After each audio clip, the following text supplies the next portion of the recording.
मैं दो चीज़ें दिखा रहा हूँ। इसमें एक जो है ना वो हमने कल तस्करा कर दिया था उसका, तो इसलिए मैंने सोचा कि मैं वो दिखा दूँ आपको। वो क्या है, मैंने अपना टर्मिनल ओपन किया है और टर्मिनल ओपन करने के बाद यहाँ पर दो इम्पॉर्टेंट फाइल्स होती हैं। पहले तो मैं आपको ये बता दूं कि मेरे पास जो सिस्टम में पार्टीशंस बने हुए हैं कौन कौन से बने हुए हैं। एक हार्ड डिस्क है 20 GB की, उसके अंदर 3 पार्टीशन बने हुए हैं, एक बूट का बना हुआ है, एक स्लैश बना हुआ है, एक स्वैप बना हुआ है। इससे मुझे ये कंफर्म हो गया कि मेरा जो पार्टीशन है, वो जो मेरी डिस्क है या जो मेरी मशीन बूट हो रही है वो EFI नहीं है, वो नॉर्मल मशीन है। इस मशीन में मैंने 2 फाइलें रिमूव की हैं। एक का नाम है बूट के अंदर ग्रब के अंदर grub.cfg, ये इंपॉर्टेंट फाइल होती है। जब ये डिलीट हो जाए तो क्या होता है, ठीक है, ये आपको मालूम है, ठीक है। और ये मैंने डिलीट कर दी।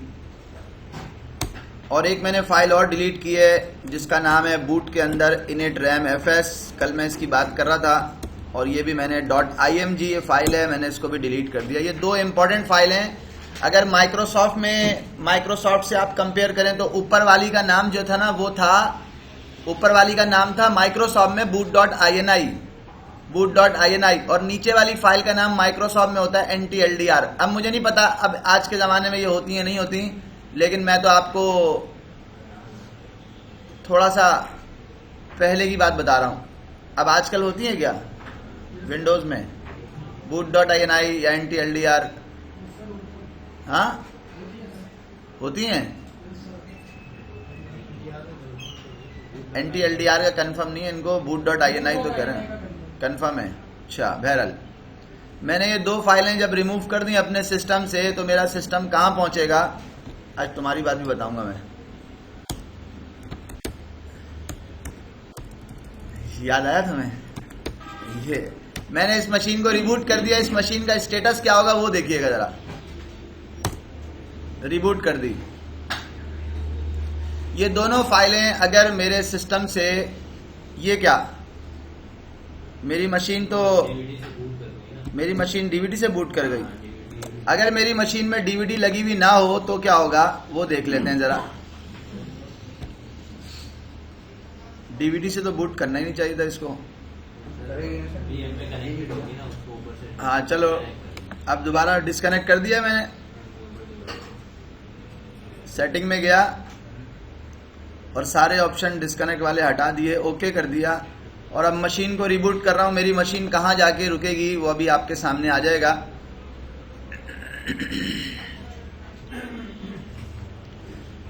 मशीन जो है ना यहां पे आके रुक गई, इस स्टेज पे आके मशीन रुक गई। ये बात आपने शायद पहले भी देखी हो। जब इस मशीन स्टेज पे आके रुक जाए तो इसका मतलब है grub.cfg वाली फाइल मिसिंग है। आपको पता है यहाँ पे क्या करना है। जैसे मुझे मालूम है कि यहाँ पे मुझे ये करना है ls, फिर उसको बताना है set ROOT root is equal to hd0, MS-DOS1। ये इसको रूट पार्टीशन बताना है। ये इसको बूट पार्टीशन मैंने सेट कर दिया एज अ रूट। उसके बाद मुझे क्या करना है, Linux 16/VM Linux के नाम से,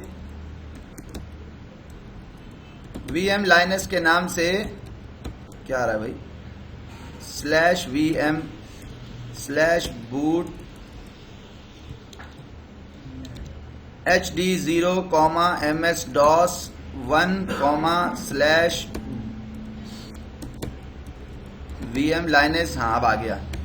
सबसे पहले मैंने ये लिनक्स का कर्नल सेलेक्ट करना है। वो डायरेक्टली नहीं आ रहा था तो मैंने उसके साथ पार्टीशन लगा दिया।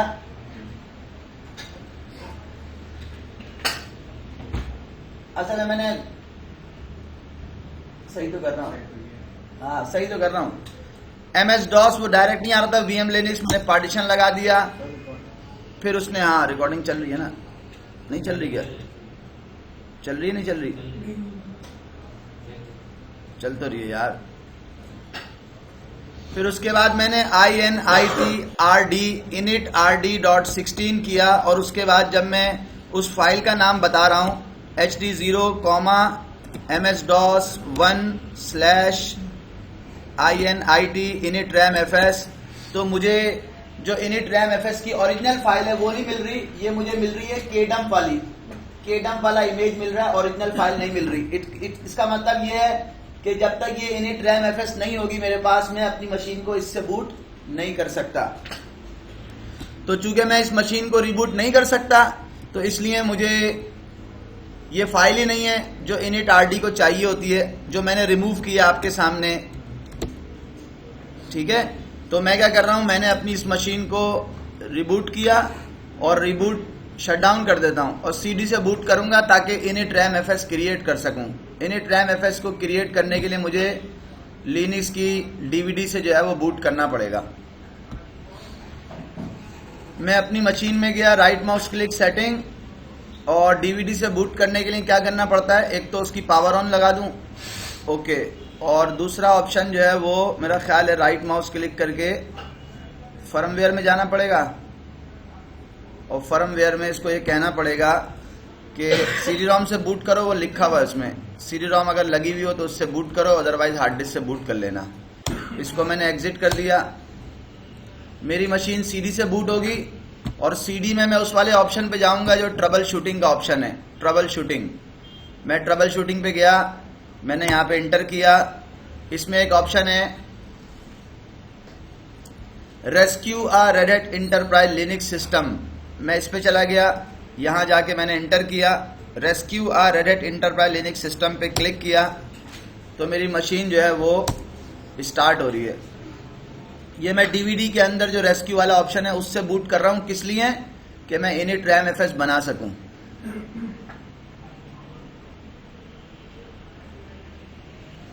ये दो इंपॉर्टेंट फाइलें होती हैं, init RAM-fs की और grub.cfg की। आमतौर पे ये फाइल्स जो हैं वो मिसिंग हो जाती हैं और सिस्टम में, एक बात मैं इसलिए बता रहा हूं कि अगर आप हार्डवेयर चेंज करें, फिजिकल से वर्चुअल पे करें, वर्चुअल से फिजिकल मशीन को आपने क्लोन बनाया और वर्चुअल पे ले गए, तब भी आपको ये जनरेट करना पड़ती है init RAM-fs, फिर आपकी मशीन चल जाती है।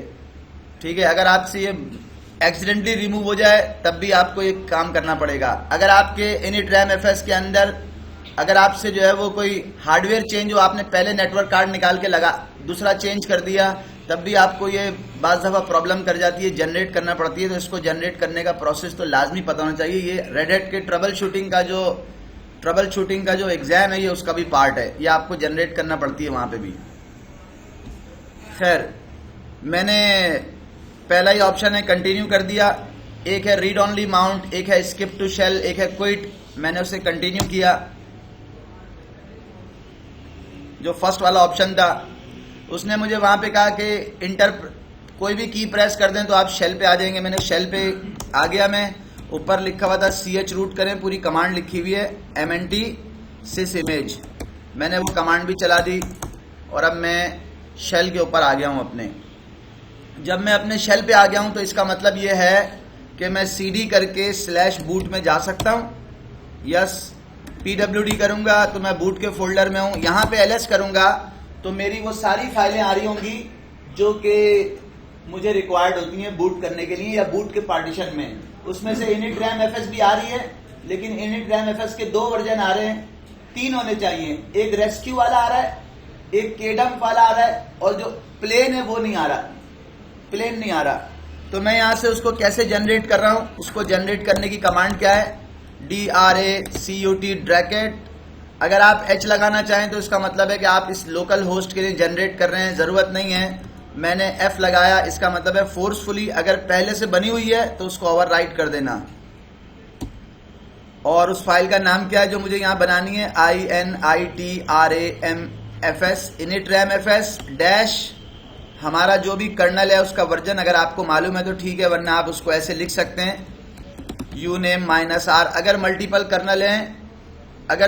कर्नल हैं तो आपको ये आगे मेंशन करना पड़ता है, ये बात मैंने कल भी बताई थी, अदरवाइज जरूरत नहीं है, आप सिंपल ये कर सकते हैं uname -r। इस कमांड का मतलब क्या होता है, इस कमांड का मतलब ये है, uname -r की कमांड लिनक्स में कर्नल का वर्जन बताती है, रिलीज बताती है। तो अगर आपको ये फाइल क्रिएट करनी है तो आप इसको इस तरह से सिंपल है, आपने इसको इस तरह क्रिएट कर लिया। जब ये क्रिएट हो जाएगी तो इसका मतलब ये है कि अब आप अपने ग्रब से, वो जो ग्रब की स्क्रीन आई थी वहाँ से अपनी मशीन को बूट कर सकते हैं। और जब अब आपकी मशीन बूट हो जाएगी तो फिर grub.cfg तो मेरा ख्याल है कि आप में से किसी को बनाना आती होगी, वो मुझे बता ही देगा कैसे बनाते हैं। ये वो मशीन है, आप इसकी init-ram-fs उड़ा के देख लीजिएगा।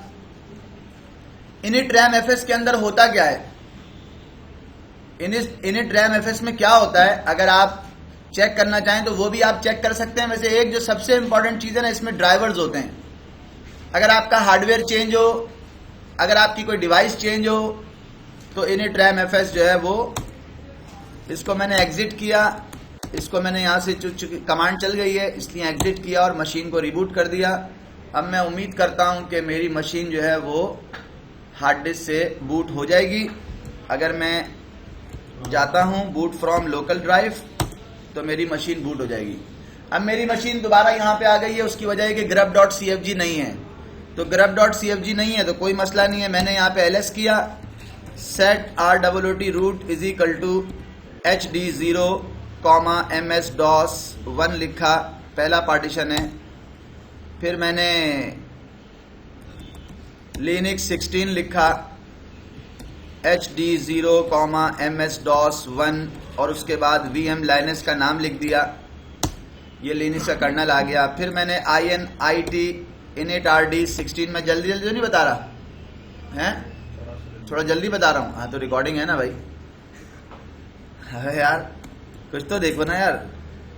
ms-dos1 के अंदर चला गया, init initRD 3.10.img वाली फाइल का एंटर किया और उसके बाद जब बूट करूँगा तो मैंने एंटर कर दिया, मेरी मशीन बूट कर जाएगी। जो मेरी मशीन बूट की है उसने मुझे कहाँ पहुँचा दिया, उसने मुझे उस जगह पे पहुँचा दिया जहाँ पे एरर दे रहा है, fail to start switch root. जब भी कभी इस तरह की स्क्रीन पे आप पहुँचते हैं तो आपको पता है कि आपने क्या करना है, जो कि हमने नहीं किया, मिस कर दिया, तो हम दोबारा कर लेते हैं। इसका मतलब ये है, तुम बोल रहे हो आप जल्दी जल्दी जा रहे हैं, तुमने पुरानी वाली बूट ट्रबल शूटिंग की रिकॉर्डिंग नहीं देखी, नहीं देखी ना? अबे नहीं देखी भाई। हाँ ये देखो, ये बता रहा है init-ram-fs वाली लाइन में या कर्नल वाली लाइन में, ls set rwt root is equal to hd0, ms-dos1, ms-dos1 ये लिख दिया आपने, सही लिखा है? हाँ जी सही लिखा है। init-rd नहीं, linux 16 hd0, ms-dos1 /vm linux 3 कैसे करते हैं, root is equal to /dev /sda2, सही है। init-rd init-rd16 hd0, ms-dos1 /init init-ram-fs 3.10.img और उसके बाद अगर मैं बूट लिख दूंगा तो मेरी मशीन बूट हो जाएगी। और अगर मेरी मशीन बूट हो गई तो मैं अपनी मशीन को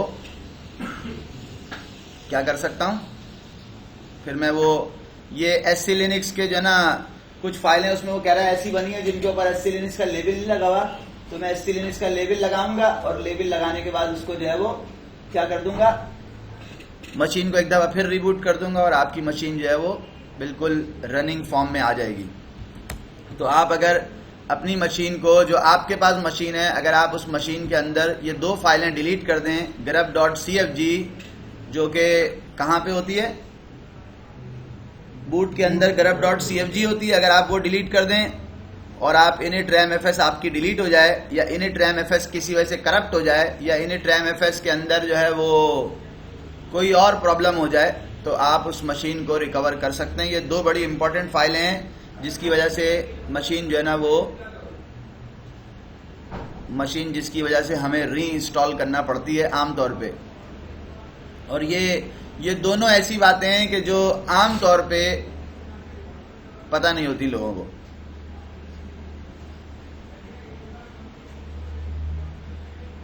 एक चीज जो कल हमने सर्विसेज के अंदर था जो हमें डिस्कस करनी थी, ये तो हमने वैसी बात कर दी थी, इसलिए मैंने आपको बता भी दिया और इसको रिकॉर्ड भी कर दिया। अब इस रिकॉर्डिंग के अंदर शायद ऑप्शन होता है ना स्लो मोशन में चलने का, मैं तो स्लो मोशन में नहीं चला, फिर यहां पे आ गई। सही आई है क्या? हाँ रिबूट हुआ है ना, तो यहीं पे आना है ना। Set root is equal to HD0, MS-DOS 1 LINUX Linux 16। यहाँ पे क्यों आई है भाई, कोई बताना पसंद करेगा? हाँ मैंने गरब जनरेट थोड़ी किया है। MS-DOS 1/VM Linux 3.10। अरे यार RWT root is equal to dev SDA2 INIT RD 16 HD0, MS-DOS 1/INIT init ramfs 3.10.img और उसके बाद BWT बूट। अब मेरी मशीन जो है वो बूट कर जाएगी, और जब बूट कर जाएगी तो मैं grub की फाइल जो है वो जनरेट कर लूँगा। ये मैंने कैसे जनरेट की थी, ये जस्ट मैं आपको यहाँ पे बता रहा हूँ कि मैंने कैसे जनरेट की थी। ये मैंने जनरेट की ऐसे DRACUT ब्रैकेट -F स्लैश नहीं, जहाँ पे मैं हूँ अगर वहाँ पे नहीं हूँ तो उधर पहुँच जाऊँ। ये मुझे यहाँ पे जनरेट करनी है। init ramfs $uname -r और .img, और फिर उसके बाद मैंने दोबारा जो भी आपके कर्नल का वर्जन है अगर आप वो देना चाहें यहाँ पे तो एज इट इज पूरा वर्जन भी लिख सकते हैं। ये इसकी कमांड है। ये वाले init ramfs का अगर मसला आ जाए तो वो आपको क्या करना पड़ेगा, मैंने लिखा है मिसिंग या करप्टेड, तो आपको ये कमांड चलाना पड़ेगी। लेकिन उसके लिए आपको नंबर 1 DVD से बूट करके, बूट फ्रॉम DVD एंड, और क्या करना पड़ेगा, बूट करना पड़ेगा DVD से, गो टू रेस्क्यू मोड, ठीक है। और उसके बाद आप जाके ये कमांड चलाएंगे, वो पूरा फिर आपको बता रहा होता है, ये आपको करना पड़ेगा। और दूसरी बात ये कि अगर आपकी grub.cfg या grub.conf अगर आपकी मिसिंग हो जाए या किसी वजह से करप्ट हो जाए तो आप क्या करेंगे, उसके लिए आपको जो है वो पूरा प्रोसेस तो पता ही है, वो मैंने आपको बता दिया। और उस grub को क्रिएट करने के लिए कमांड क्या होती है, grub2-mk config -o/boot/grub2 grub.cfg। ठीक है जी, ये दो जो हैं वो ऑप्शन है जो मैंने आपको कोशिश की है बताने की। अगर आपकी समझ में आ गए हैं तो बहुत ही अच्छी बात है। मेरी मशीन क्या हुआ, बूट नहीं हुई? कौन सी मशीन है ये, क्या हुआ? हाँ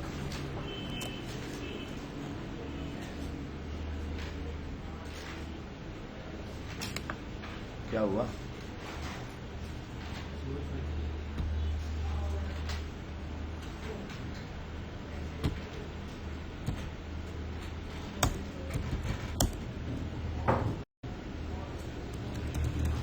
set root is equal to HD0, MS-DOS 1, मैंने गलती की होगी कोई ना कोई, LINUX Linux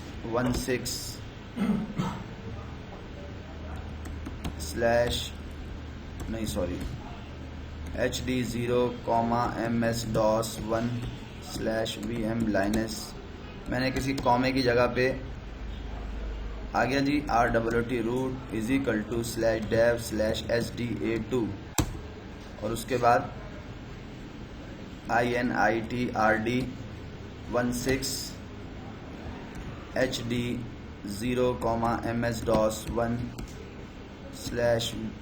1/INIT ramfs 3.10.img और उसके बाद मैंने कहा बूट करो।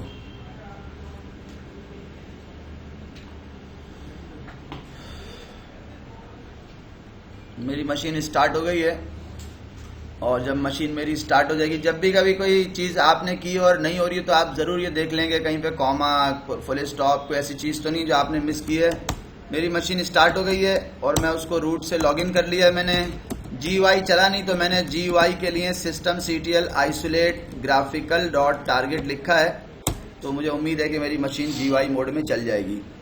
ये वो मशीन थी जिसको मैंने आपके सामने जो है वो इसमें से 2 फाइलें डिलीट की थी, एक grub.cfg डिलीट की थी और एक मैंने initramfs डिलीट की थी। initramfs तो मैंने बना दी है, जो grub.cfg है वो कैसे बनेगी वो आप एक दफ़ा जो है वो देख लें।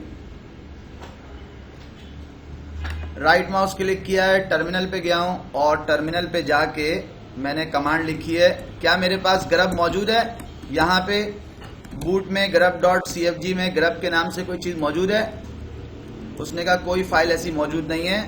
तो grub2-mkconfig-o/boot grub2 और grub.cfg, ये मैं पहले भी बता चुका हूँ तो मैंने दोबारा बता दी। grub.cfg आपको लिखना पड़ेगा, आपकी कॉन्फ़िगरेशन फाइल क्रिएट हो जाएगी और अब आपके पास दोनों फाइलें आ गई हैं। ये भी मौजूद है आपके पास जिसका नाम है grub.cfg और दूसरी आपके पास वो भी मौजूद है जिसका नाम है बूट के अंदर initramfs3.img, ये भी आपके पास मौजूद है। दोनों फाइलें हमने डिलीट की थी, एक को हमने CD से बूट किया और उससे हमने क्रिएट कर ली और दूसरी जो है वो हमने grub2mkconfig से grub.cfg क्रिएट कर ली। ये दोनों फाइलों का आपको पता होना चाहिए। एक और चीज़ जो मैं यहाँ पे आपको बता रहा हूँ, systemctl मैंने इनेबल किया है debug shell.service, सर्विस नहीं भी लिखूंगा तो मेरा काम हो जाएगा। ये मैंने एक कमांड लिखी है systemctl enable debug shell। debug shell के अंदर मैंने इसको आप ऐसे भी लिख सकते हैं .service, एक ही बात है, सर्विस नहीं भी लगाएंगे तो भी वो सर्विस है वो चल जाएगी। लिनक्स में होता ये है कि अगर आपकी मशीन किसी भी स्टेज पे फंस गई, मैं मशीन को रिबूट कर रहा हूं, जरा देखिएगा मेरी मशीन किसी भी जगह पे किसी भी स्टेज पे जो है वो फंस गई है या नहीं भी फंसी, अभी मैंने उसको मशीन को रिबूट कर लिया। आमतौर पे ये हम उस वक्त कर रहे होते हैं या हम उस वक्त इनेबल करके रखते हैं जब हमारी मशीन कोई प्रॉब्लम कर रही होती है और हम जो है वो नॉर्मल मोड पे नहीं आ रहे होते, हम रेस्क्यू मोड में आ रहे होते हैं या हम इमरजेंसी मोड में आ रहे होते हैं। क्या है ये बार बार ऐसा क्यों जा रहा है?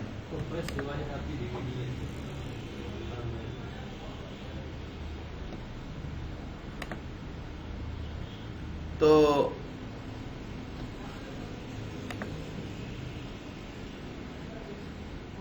हम क्या बात कर रहे थे? डिबग शेल की, वो मैंने इनेबल कर दिया है। मैंने हार्ड डिस्क को फर्स्ट कर दिया है और CD से बाहर आ गया हूं। ये मेरी मशीन स्टार्ट हो रही है, देखें कहां जाती है ये। तो आमतौर पे इसमें कंट्रोल ऑल्टर F1 से लेके कंट्रोल ऑल्टर F2, 3, 4, 5, 6 इस तरह से डिफरेंट शेल्स होते हैं। Control alter F1, F2 different shell होते हैं, लेकिन इसमें एक नया शेल का इजाफा हो जाता है। अगर आप कंट्रोल ऑल्टर F9 प्रेस करें, F9, तो आपको एक शेल मिल जाता है जो लॉगिन शेल होता है। मतलब उसके अंदर आपको रूट के पासवर्ड की भी जरूरत नहीं होती। ये कौन सा शेल है? अगर मैं यहाँ पे TTY लिख के एंटर करूंगा तो इस शेल का नाम क्या है? कंट्रोल, इसका नाम है 9।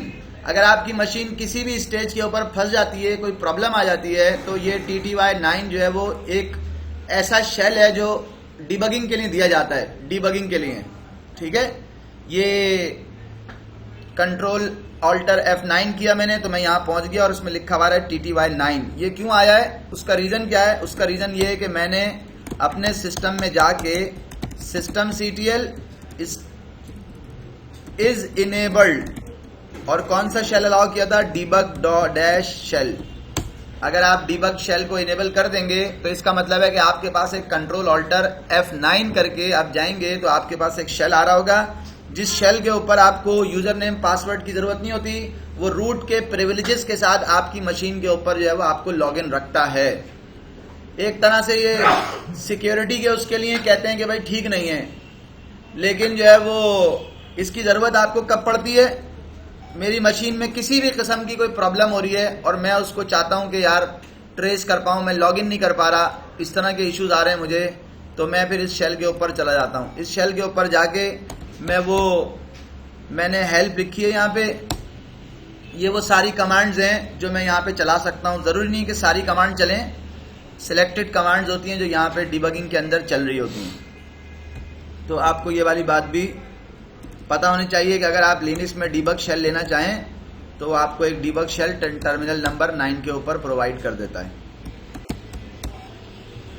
क्या इस डीबग शेल के ऊपर मेरी एसओएस रिपोर्ट की कमांड चलेगी? एसओएस रिपोर्ट जो रेड हैट हमसे मांगता है, ठीक है, जो रेड हैट हमसे मांगता है कि जी आप एसओएस रिपोर्ट चला के दें। एसओएस रिपोर्ट के लिए आपको मशीन को लॉगिन करना पड़ता है और लॉगिन करके ही आप चला सकेंगे। लेकिन यहाँ पे डीबग शेल अगर आपने इनेबल कर किया है तो आप इसको जो है वो इनेबल, इसको आप जो है ना ये चला सकते हैं। अगर आपने कभी, हो सकता है किसी का ऐसा इत्तेफाक हुआ हो कि उसकी कोई स्टोरेज, उसकी कोई जो है वो फायरवॉल, उसकी कोई नेटवर्क की डिवाइस प्रॉब्लम कर रही हो, तो जब सपोर्ट को उसने कहा तो सपोर्ट ने उसको कहा कि भाई आप मुख्तलिफ नाम से वो देते हैं। सपोर्ट कहता है भाई ये वाला शेल, मेंटेनेंस शेल इनेबल कर दें, मेंटेनेंस शेल। तो मेंटेनेंस शेल इनेबल कर दें तो बेसिकली क्या होता है, बैकएंड के ऊपर वो डीबग शेल होता है जो आमतौर पे सपोर्ट के लोग जो हैं वो जिसकी रिक्वेस्ट करते हैं। वो हमारे साथ कोई ऐसा सेशन नहीं करते कि जो उन्होंने हमारा टीम वीवर ले लिया, वेबएक्स ले लिया, बल्कि वो कहते हैं भाई हमारी डिवाइस के अंदर पब्लिक आईपी लगी हुई होनी चाहिए और उसके ऊपर आप जो है ना, हम ये प्रोसेस बता रहे हैं, इससे आप वो शेल इनेबल करते हैं जिससे हम रिमोटली जो है वो कनेक्ट करके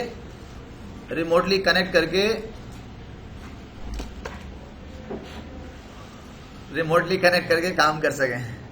अच्छा भाई, मैं ये रिकॉर्डिंग जो है ना वो कर रहा हूँ, आप इसको देखिएगा। मैंने तो थोड़ा जल्दी जल्दी बताया है क्योंकि मैं चाह रहा था कि बता भी दूं और टाइम भी ना लगे, तो इसलिए